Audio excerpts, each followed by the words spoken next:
Hi, Dan Sanasuso here, again doing a presentation for my final project. I'm doing the cybersecurity of the electric utility grid. My goals here for this presentation are kind of simple. Give you guys a little bit of what my paper is going to be about, try to entice you to read it. So I'm not going to give you all the answers, but basically just want to explain some of the potential risks to the grid as it stands today. The key parties involved with who will go about fixing those vulnerabilities, or who's in charge of even discovering new vulnerabilities, and basically what those people in the government and industry are starting to do to minimize the results of any of these vulnerabilities being exposed, and find out at the end just where I think they're headed. Right now, a brief overview.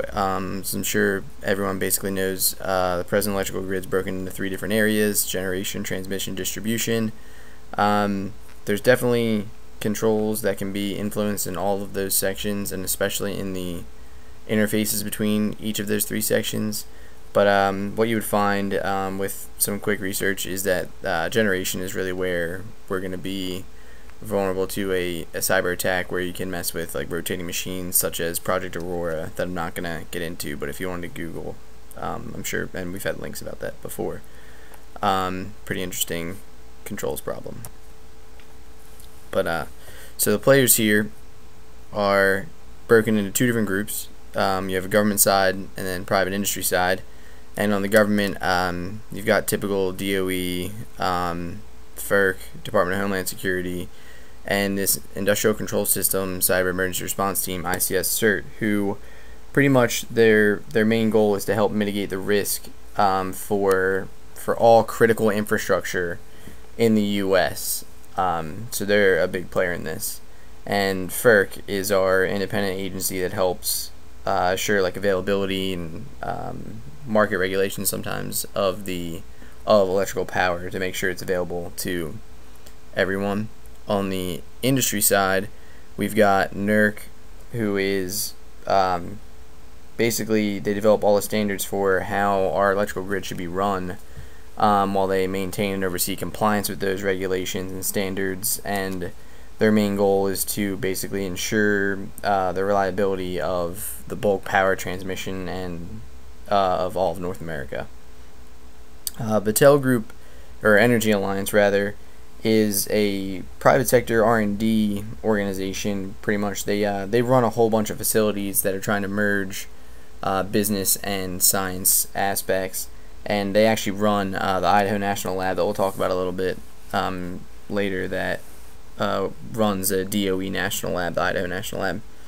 And then Edison Electrical Institute, and they basically represent every investment owned electric company, both nationally and internationally. They represent them, doing a lot of monitoring of assets, threats, and working with all these other agencies that are listed here to keep everybody involved.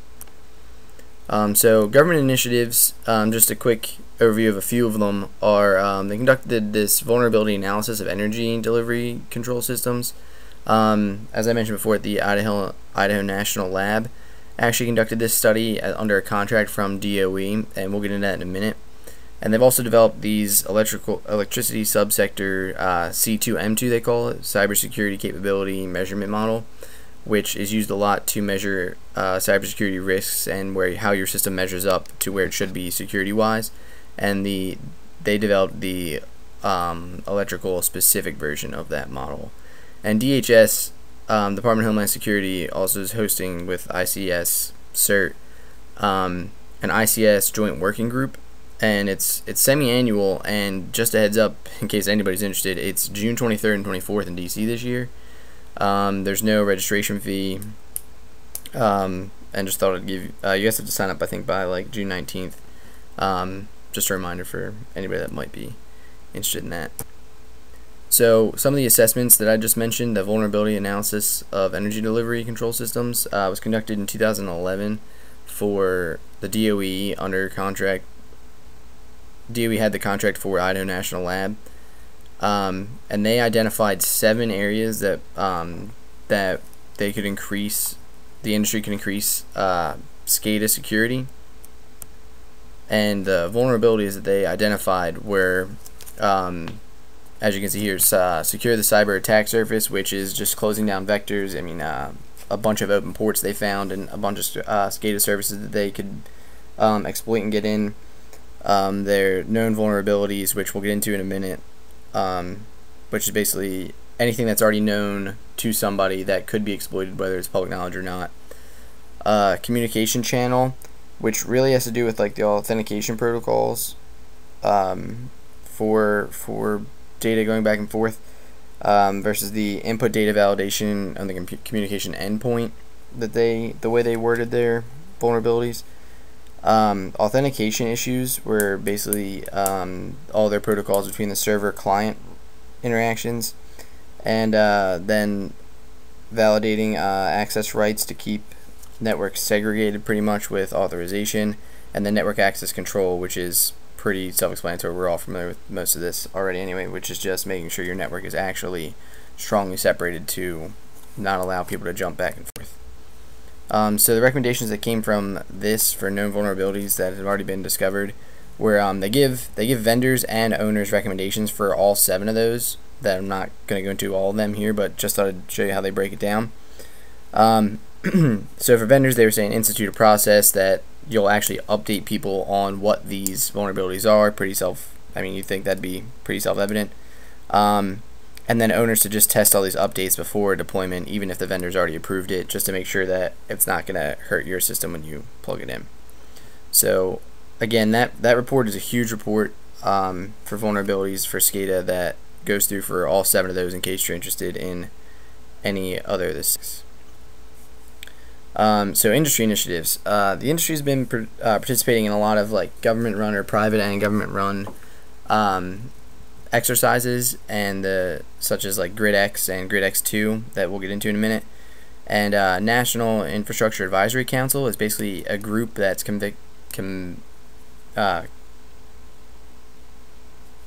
that is basically made up of the people from public and private sector that advise the president on any critical infrastructure security decision that's going on. They meet with him on a decently regular basis, although they can call a meeting whenever they find a threat that they think needs to be addressed as well. And then public-private information sharing, which information sharing is so key in this realm that everyone says they don't do a good enough job of. But with the electric sector information sharing and analysis centers, these are basically the interconnects to everyone that help let everybody know of everything that's going on and how your system can be affected, so you can look out in the future. So GridX is an exercise run by NERC that simulated cyber and physical attacks on the grid, and it was the largest to date effort to address security for our grid, which had 234 private organizations, the FBI, DOE, and DHS, and it focused a lot on communications. And their recommendations afterwards were for enhancing communication sharing, information sharing, and how NERC coordinates how information is transmitted during an emergency situation. So they would simulate a physical attack somewhere that would reduce capacity, and then a cyber attack that could degrade equipment inside those remaining few plants. And really, when you had more than one company or utility affected, how everyone knowing how to respond to those events at the same time got jumbled. So they really came up with how they could have a better plan for the future on how to make that go more smooth. So basically, just information sharing and building this mutual aid and critical spare relationship and inventories. Basically, just having all the equipment available that if you're going to lose something, you have another one there. So the path forward, quickly to wrap up here. So industry and government have been working together pretty well, depending on which expert you talk to. Some people say they're doing a great job. Some people in private industry think the private industry is not doing enough. They're just sweeping it under the rug because there's no business investment, and they're using business risk models that don't apply to our electric grid.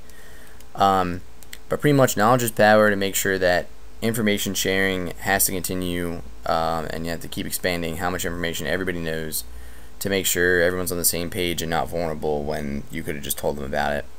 And industry buy-in, like I said, it seems you find a lot of information that says that security is a big risk to industry, and they're buying into it and they see the risk.